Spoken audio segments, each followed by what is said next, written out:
Joined now by Vicki McKenna for our weekly Culture Cast segment. Vicki, always good to see you at the end of the week. Great to see you. And so we have just government out of control. You know, we went from a country founded on the idea that government should do as little as possible to today, where government isn't government unless it's doing extreme things. It's almost as if government has to justify its existence under progressives by doing really crazy things. And the crazy thing we're talking about today is not letting landlords, people who have bought buildings and are renting them out to pay for that mortgage, to actually evict people who fail to pay their rent. Yeah, this isn't just extreme. This is lawless. And that's what we've been experiencing. That's in addition to the manic insanity of whiplash-inducing hypocritical policy decisions. Now you've got an administration, a government that is entirely willing to disregard the law. And that's what's going on here. The CDC has no authority to issue an eviction moratorium, never did. They certainly didn't have the authority to issue another eviction moratorium. The Supreme Court said so. And Maxine Waters said, well, what are they going to do to you if you ignore them? And that's exactly what the Biden administration did. And so now contracts don't matter. Takings don't matter. The law itself doesn't matter. The highest court in the land doesn't matter. We don't matter. And all of those landlords that have mortgages to pay and property taxes to pay, they presumably don't matter either, because nobody is going to have to pay rent under risk of being kicked out of their apartment or out of their home. As horrible and accurate as what you just defined, I'm going to take it just one step further. On top of everything you said, this is an attack on the idea of private property. This is an undermining of the right of individual citizens as to own property and to do with it what they want at the expense of government. If you do not have individual property rights, you cannot have anything like a representative government. You cannot have anything like a government for and of and by the people. This is the closest thing in a world gone mad, in an America where things are moving 1,000 miles a minute towards socialism. This may be the most socialistic thing that I've seen in America in my lifetime. You know, and without private property, what is the purpose of the middle class? And when I say the purpose, what is the purpose of anybody paying attention to it? If you're nothing but a renter class, if you're nothing but renters from the government, then does the government have to, does the congressman or the senator have to care what you think? We've got skin in the game. Middle class folks and property owners have skin in the game called America. When you don't have property, you don't have skin in the game. And so, you know, you will see an elimination of any concern whatsoever for the so-called middle class. Right now, at least the middle class, has people pretending they care about what happens to it. But you will see that completely disappear. You will only have two classes in the United States. You will have people who are subservient to the government and people who control and call the shots. And I think you're exactly right. I do think this is an attack on private property. I said that before. I think it's an attack on the middle class. And it does not appear that there is anyone, at least in government, in the democratically elected government, interested in stopping this. We are all hoping that the courts will do the right thing on this. But we have been taught many times over that a lot of times the courts don't. I submit kilo to everyone if they think they can just simply wait around and trust the courts. Yeah, and you know, the thing that is so absolutely frustrating about this is the same people like Maxine Waters and Nancy Pelosi who are pushing this are the same people who spent 4 years trying to legislate through the courts the removal of Donald Trump. So for the past 4 years, the courts were everything. Whenever Trump came close to not fully complying with a Supreme Court decision immediately, it was called insurrection. Those same people now, because they have power, are telling you we don't have to follow the standard. And perhaps even more alarming, we do not have a First Amendment press corps that seems to care that it's taking place.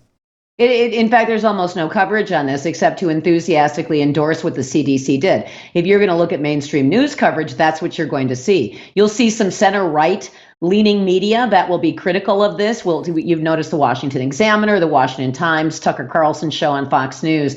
But generally speaking, it's being endorsed. Yay, we just seized property from a whole bunch of people so that people who had no skin in the game whatsoever can have housing for free, and expect that for the Democrats to try to make that the standard going forward. But to your point about the courts, how Soviet is it that one day you're told that the courts are everything, and the next day you're told to completely ignore the law, because what are they going to do about it? This sort of cognitive dissonance that is out there is meant, I think, to induce frustration, fatigue, confusion, conspiratorial thinking, and ultimately, I think, harass people into just not fighting any longer. Explain to me, tell me if you think I'm right about this, that what Maxine Waters, a sitting elected congresswoman, said, what can they do to you, to the Supreme Court? That strikes me as a greater instance of insurrection than Absolutely. Anything that happened on January 6th. She swore to uphold the United States Constitution. She took an oath to uphold the United States Constitution. And, as we have now learned, that means people had their fingers crossed behind their backs. And she's right about one thing, though. I mean, she may not be the brightest bulb on the tree, but politically, she's no dummy. She knows exactly that it is true. That what can they do about it? The answer is really not much. We can file another lawsuit. In fact, you saw some landlords file in federal court asking for an injunction against that new moratorium. So what can they do? Well, they can file in court, but if you ignore court orders, what are we going to do? Pick up our guns and go to war? That is not going to happen. And anybody who deludes themselves into thinking that, I think is trying to salve the understanding that they too are complicit in this disaster. After the break, let's turn our attention briefly to the other scandal regarding this, is that the reappearance of utterly unscientific and completely lawless, as you said, mask mandates coming from people who have no authority to mandate anything. Let's talk about that after the break.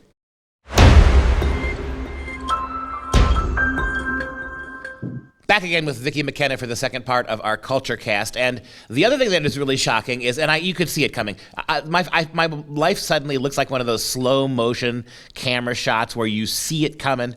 You just know it's coming down the road. The closer we get to the start of school at the end of this month, the more you're going to see all these masks return. It's creepy, but you just can't deny it's coming. Where is this coming from now?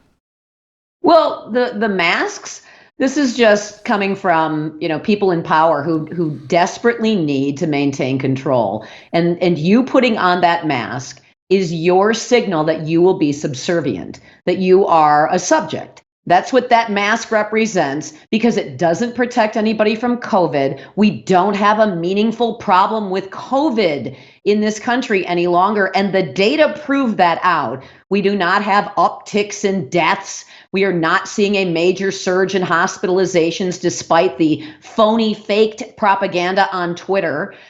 So those masks are about compliance, signaling compliance. And those masks are also about the government telling the people who already declared they would no longer comply that you are going to do that or else. And along with those mask mandates come demands that people be forced, as a condition of their employment, to take an experimental vaccine. And so you've got that coming as well. And the government says, well, it's not really our orders. It's just guidance from the CDC. This is really coming from the private sector, local government. This is local control, except that it isn't. Everybody who is taking their cues from the CDC already signaled long ago that they would do whatever the Biden administration told them to do. And so if it is order your employees to get a vaccine or they're fired, or wrap kids' face in filthy bacteria-infested gauze, because that's what the Biden administration wants you to do to continue to maintain an element of control over the population, every single one of them is going to do it, from Walmart to Apple to the National Education Association to all of the teachers unions in Wisconsin to local governments controlled by progressives.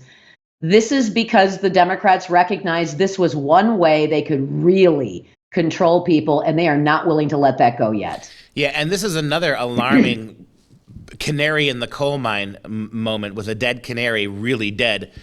The idea that one of the late stages of these movements, when socialism goes from being a kook idea to becoming on the precipice of actually taking over a free society, you begin to see big corporations recognizing that the future is with statist government and not with individual liberty. And when you look at where our consumer giants are, our tech giants are, they are 100% behind any mandate, any order, any absolute prescription against whatever government says. Whatever Joe Biden proposes, yes, they are immediately behind it. They cover for him, they lie for him, and then they use their own power as individual corporations to force you in ways that they only have because of the independence that they're destroying for the rest of us to wear masks in their stores. It's subversive. And it's designed to be subversive. So I want to just remind people, you can check out the Wisconsin State Journal today. There is a preprint of a study that was done by a couple of researchers at the University of Wisconsin that find viral load is the same in vaccinated people as it is in unvaccinated people. And yet you have got multiple corporations, multiple layers of government. You've got health systems. You've got Walmart. You have got transportation companies. You have got people trying to force vendors who do business with them to order their employees to be vaccinated or fired. You've got university systems all across the United States. And not because it makes any sense, and not because it's going to protect people from COVID, but because they can. And you're exactly right. Do I get to vote that when my health system says that nurses or physician's assistants or whoever will be fired if they don't get an experimental vaccine? No. Do I get to vote if Walmart tells all of its vendors that in order to come into our distribution warehouses, all of your employees are going to have to be vaccinated? The answer is no. I don't get to vote. If Apple does it or American Airlines does it, do I have any say whatsoever? And the answer is no. So this is a subversion of democracy. This is in fact fascist. It's actually definitionally fascist, what we see going on here right now. But nobody wants to push back. Suddenly the progressives and the left are huge fans of monster, massive corporations who are essentially subverting our democracy because they declare themselves to be private entities, despite the fact that they are changing culture itself, society itself, and the law itself, and even our perceptions of what individual liberty mean without us ever having a say in any of it.